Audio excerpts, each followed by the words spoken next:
Nas casas modernas que são construídas com troncos, muito provavelmente os troncos são preparados com máquinas em grandes carpintarias e por isso os troncos são encaixados na perfeição.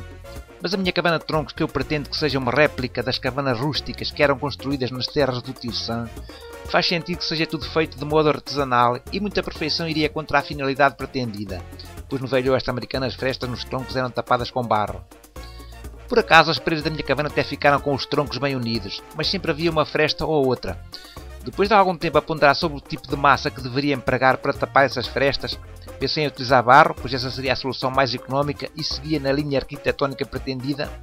mas acabei por optar pela utilização de cimento e areia, pela facilidade de aplicação e também porque o trabalho sempre ficaria mais limpo, porque a cabana é para ficar com um aspecto rústico, mas sem exageros.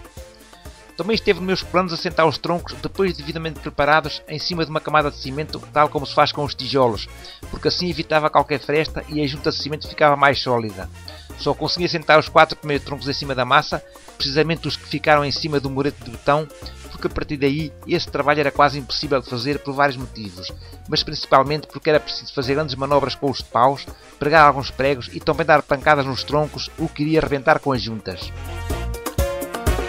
Assim fiz posteriormente o revestimento das frestas com argamassa de cimento, mas depois deste trabalho concluído, fiquei com a firme convicção de que este teria ficado melhor se tivesse deixado entre todos os troncos um espaço de cerca de 1 cm.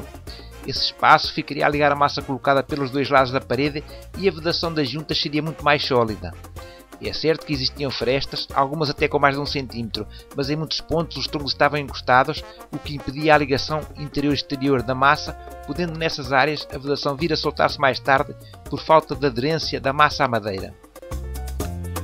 O chão do interior da cabana, que tinha levado uma primeira camada de concreto em tosco, levou uma nova camada de cimento nivelada, mas a ideia era mais tarde revestir aquele chão com outro material, preferencialmente de madeira, o que veio a suceder, mas nesta fase da construção iria ficar assim mesmo.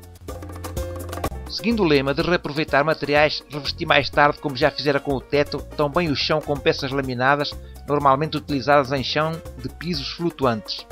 Estas peças eram dos restos de alguma obra e tinham sido lançadas ao lixo, mas eu não tive qualquer problema em aproveitar o que os outros já não queriam.